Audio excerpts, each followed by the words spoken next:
In the annals of history, few figures shine as brightly as Alexander the Great, a youthful king of Macedon who, in the span of a mere 13 years, carved out the vastest empire the world had ever known. Born in 356 BCE in Pella, the ancient capital of Macedonia, Alexander was the son of King Philip II and Queen Olympias. From an early age, he was steeped in an atmosphere of ambition and greatness. His mother, Olympias, a woman of fierce intellect and unyielding determination, instilled in him a sense of destiny. She often spoke of his divine heritage, claiming descent from the hero Achilles and the god Zeus. This belief in his own exceptional nature would shape Alexander's character and ambitions throughout his life. Alexander's education was profoundly influenced by the great philosopher Aristotle, who became his tutor at the age of 13. Under Aristotle's guidance, Alexander was exposed to a vast array of knowledge, from philosophy and science to literature and rhetoric. Aristotle ignited a passion for learning in Alexander, teaching him the importance of reason and the pursuit of excellence. This education would prove invaluable, as it not only honed Alexander's intellect, but also nurtured his appreciation for culture and the arts, which he would later spread throughout his empire. The foundation of Alexander's military genius can be traced back to his father, King Philip II, who had transformed Macedonia into a formidable power. Philip redefined warfare through innovative strategies and formations, most notably the phalanx, a military formation that utilized long spears and tight ranks to create an unstoppable force. Alexander absorbed these lessons and, building upon his father's innovations, would later adapt and refine them on the battlefield. He learned the art of war not just as a series of maneuvers, but as a complex interplay of strategy, psychology, and leadership. One of the most significant moments of Alexander's youth was his legendary encounter with Bucephalus, a magnificent horse that no one could tame. When Alexander was just a boy, he witnessed the horse being brought to his father's court. The steed was wild and unruly, a creature that seemed to defy even the most seasoned horseman. While others recoiled in fear, Alexander approached Bucephalus with a calm confidence, recognizing that the horse was merely afraid of its own shadow. He turned Bucephalus towards the sun, calming the beast, and successfully mounted him. This act not only showcased Alexander's audacity and skill, but also foreshadowed his future as a daring and innovative leader.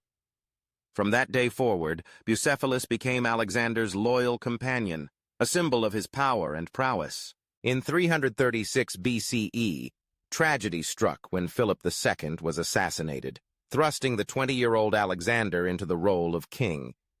The young monarch faced immediate challenges to his authority, with several Greek city-states eager to test the new ruler's resolve. Demonstrating remarkable decisiveness, Alexander quickly moved to consolidate his power. His first major test came with the rebellious city of Thebes, which had revolted against Macedonian rule. In a display of both speed and brutality, Alexander led his forces to Thebes, swiftly besieging the city and employing psychological warfare to instill fear in the hearts of his enemies. The city fell, and its destruction served as a stark warning to others who might consider defying him. This ruthless approach not only secured his control over Greece, but also established his reputation as a formidable leader.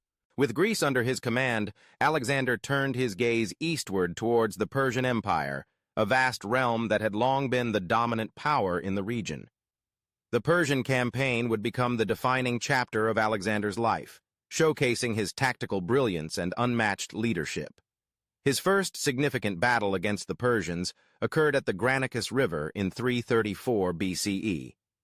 Facing a numerically superior force, Alexander employed a bold strategy, leading a direct charge into the heart of the enemy.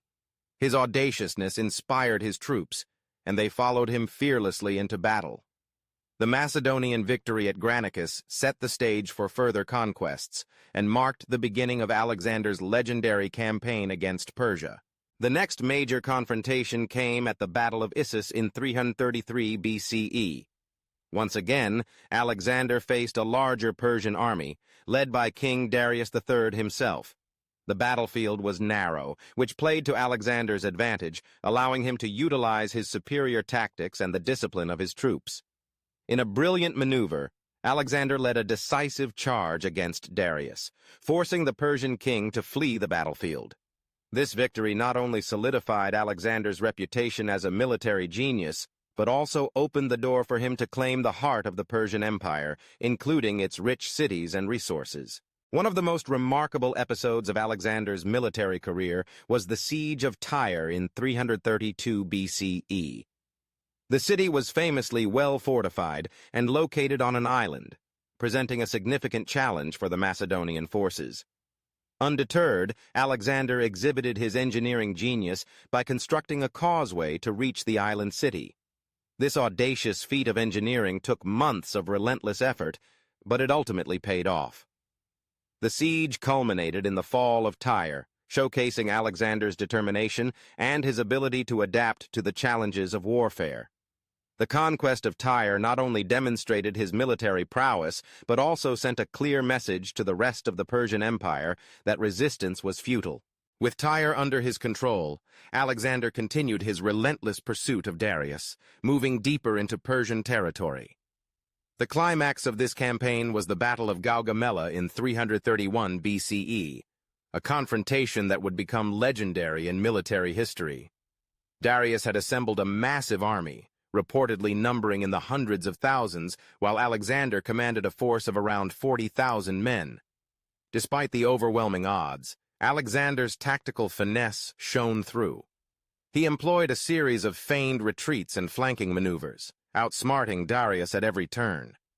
The decisive victory at Gaugamela not only led to the fall of the Persian Empire, but also solidified Alexander's status as one of history's greatest military leaders. As Alexander pressed further into the heart of Persia, he encountered new challenges in the vast and diverse landscapes of Central Asia and India. The geography posed significant obstacles, but Alexander's adaptability remained unmatched. His campaign reached a critical juncture when he faced the Indian king Porus at the Battle of the Hydaspes in 326 BCE. This battle introduced Alexander to the formidable war elephants that Porus employed, a new and terrifying element on the battlefield. Yet once again, Alexander's strategic brilliance prevailed. He devised a plan to outmaneuver the elephants, using his cavalry and infantry to exploit the enemy's weaknesses. The victory at Hydaspes was hard-fought, and it demonstrated Alexander's ability to adapt to new challenges, a hallmark of his military career. Despite his string of victories, the relentless pace of conquest began to take its toll on Alexander's troops. After years of campaigning, they were weary and longing for home. The desire for rest clashed with Alexander's insatiable ambition. He sought to push further into India, but the morale of his army waned. In a moment of profound leadership, Alexander listened to his men, recognizing the limits of their endurance. He made the difficult decision to turn back, a choice that reflected not only his military acumen, but also his understanding of the human spirit. After returning to Babylon, Alexander continued to expand his empire, focusing on administration and the integration of various cultures. He encouraged intermarriage between his soldiers and local populations, promoting a fusion of Greek and Eastern cultures. This cultural exchange would have lasting effects, laying the groundwork for the Hellenistic era, a period marked by the spread of Greek culture across the known world. Tragically, Alexander's life was cut short in 323 BCE, when he fell ill in Babylon, dying at the age of 32. His untimely death left a power vacuum that would lead to the fragmentation of his vast empire. Yet the legacy of Alexander the Great endured, shaping the course of history long after his passing. Historians have often debated the greatest contributions of his life, his innovative military strategies, his ability to inspire loyalty among his troops, and the cultural exchange that his conquests facilitated. Alexander's life and conquests are a testament to the brilliance, speed, and strategic depth that defined his reign. His audacity on the battlefield and his visionary leadership have earned him a lasting place in military history. Generations of commanders have drawn inspiration from his tactics and strategies, studying his campaigns as models of military excellence. The lessons of Alexander the Great extend beyond the battlefield. They resonate in the realms of leadership, ambition, and the human spirit's capacity for greatness. Ultimately, Alexander the Great stands as a symbol of the relentless pursuit of glory and the profound impact one individual can have on the course of history. His legacy is a reminder that greatness is not merely defined by the extent of one's conquests, but by the ideas and cultures that endure long after the dust of battle has settled. In the end, Alexander's story is not just one of conquest. It is a narrative of ambition, innovation, and the timeless quest for greatness that continues to inspire and captivate the world. If you enjoyed this historical journey, please support our channel by liking, subscribing, and sharing your thoughts in the comments. Don't miss our upcoming content.